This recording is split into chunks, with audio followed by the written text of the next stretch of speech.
Oh, hi! I'm David, and I'm currently in the middle of designing the cover for my debut novel, The Suicide Box. And I found myself recently watching videos of other booktubers talking about their favorite book covers. So I decided I'd give it a go. So, this is my video on my top 10 favorite book covers.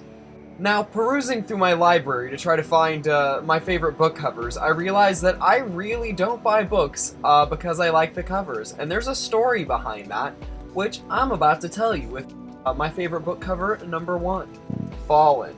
I saw the cover, and I thought the cover for this book was so beautiful. There was just something that really drew me in about it, so that's why I bought it, and oh man, I was not pleased with this one. I did not have a good time with this book. So I think that's kind of what killed my buying a book just because I like the cover. This was the first book I bought just because I like the cover, and I kind of think it was the last. One of my next favorite book covers, I ended up getting the paperback version, which doesn't have the cover I really like on it, but it would be Cemetery Boys by Heather Brewer. Not that there's anything wrong with this cover, but the hardback cover looks a lot better. I'll put that one, like, over here in a second. But yeah, no, this cover looks so good, and I love the watercolor on it. There's just something I really like about the silhouettes and the watercolor sky.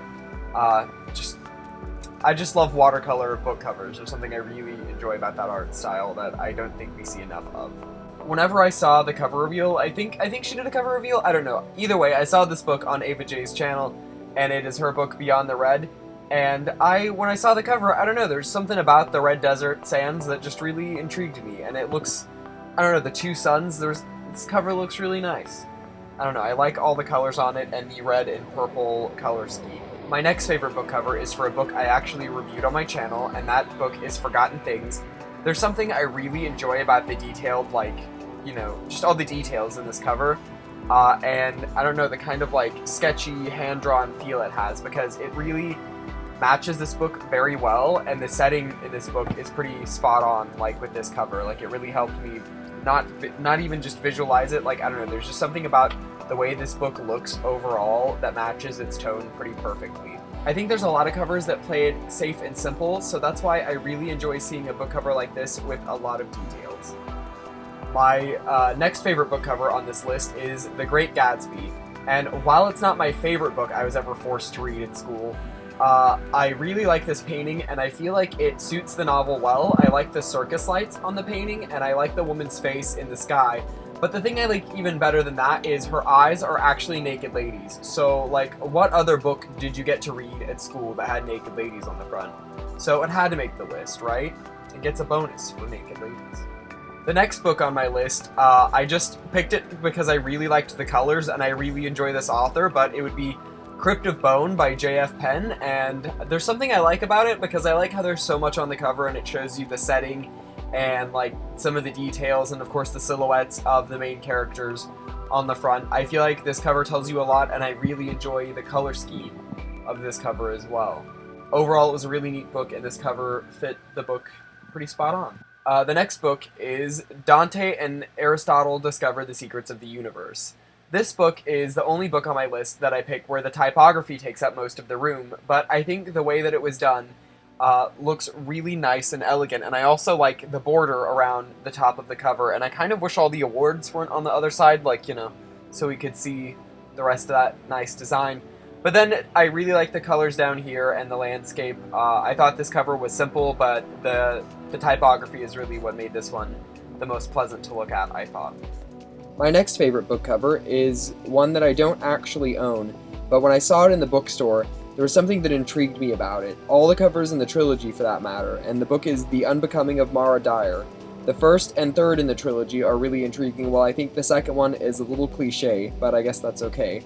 There's something about the characters being underwater and you still not being able to see their faces that I like, and it gives me this weird kind of like drowning feeling the way that the guy is holding on to her. So I thought that was pretty cool.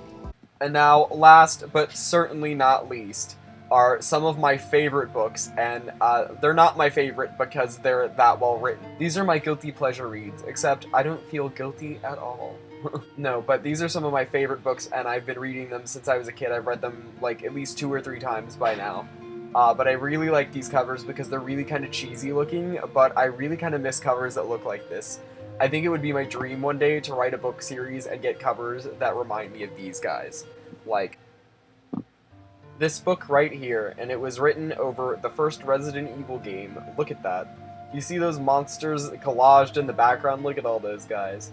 And those STARS members down there in the field below. I'm like, that's like, it's so campy looking, but I'm like, I love it.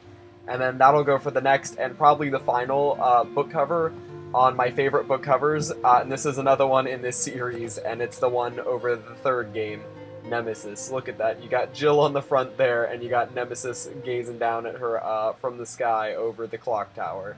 So there's something I love about this cover. It's so cheesy, but I feel like it fits. I don't know, both of these covers fit so good, and I miss covers like this, you guys. But then again, maybe I'm just not looking hard enough. This is a great moment I want to take to address cover redesigns, because I'm that guy, and I have both the original covers and the new ones. So I want to just do a comparison for you guys, and let me know what you think of the old ones versus the new ones. Like, what is this? Let's just Photoshop the characters on the front. The same goes for these two. Like, come on now. Come on. Those were my favorite book covers, and maybe that'll help give you a hint as to what my book cover will look like. So, I hope you enjoyed today's video. If you did, please give it a like, and I'll see you guys next time. Ugh.